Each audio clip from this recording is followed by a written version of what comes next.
Good afternoon. We're glad that you have joined us for this interview with Cynthia Moore. My name is Bev Mantey VanCronkhite. I am the Northwest Regional Director with the Detroit Conference. Cynthia will be one of our presenters during a yoga session. So my question to Cynthia, what does yoga have to do with leadership, Cindy? Oh, Bev, that's such a great question. Yoga and leadership actually have a lot in common, and you gave me an opportunity to think about those two things. I've got three components actually to it that I want to mention to you today, and they are being present.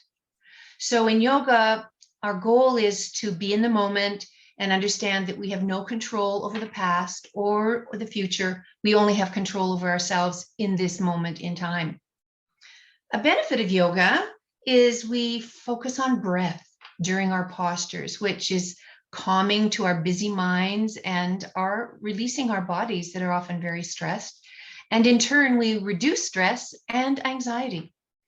Now, according to Shanoa Run, she's my go-to kinesiologist here in Kimberley, she says movement matters. And so much, and it's so much more than exercise or injury. How you move determines how you interact with your world and the most important people in it. She goes on to say that movement is like food. Your body depends on it to survive and to thrive. Now, then to the leadership component. Leadership requires us to be present in the moment when interacting with others in our world, both personally and professionally. Second, self-awareness. This is such a big one. What are your abilities and limitations in yoga, leadership, and life? So in yoga, physically, we become aware of our balance, our strength, our flexibility. Usually you have one or the other that's dominant in your body, either flexibility or strength. And they're also very important concepts in leadership. Better understanding of ourselves and our habits and our impulses on the mat, in the workplace, and in our leadership roles. While leading by example with balance, strength, and flexibility. Meditation reveals so much about us emotionally and intellectually. Oh, it's what we're thinking about, worrying about. It's all those what ifs we have in our heads. So, and then the third, after being present and self-awareness, is compassion. And I know you and I talked about that. Caring for ourselves and others, an important component of yoga, wellness, and leadership. Compassion while listening both to ourselves and to others, and existing honestly with ourselves and with others. Honoring our body, our thoughts, our colleagues. These are all gifts we have been given, and compassion takes practice. Cindy, that's some great information. Is there anything else you'd like to add to this topic? We only have a little bit of time left.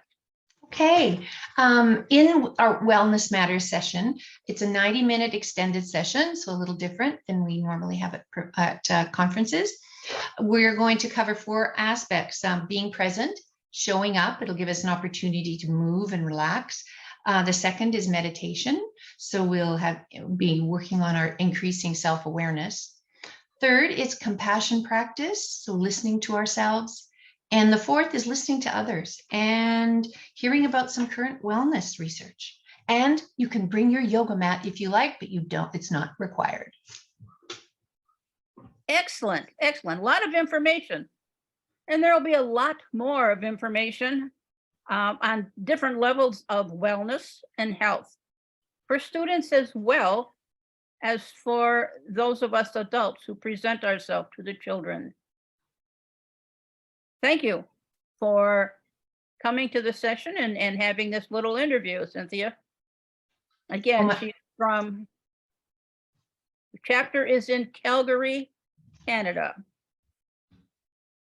Signing off, I hope is going to be an interesting conference.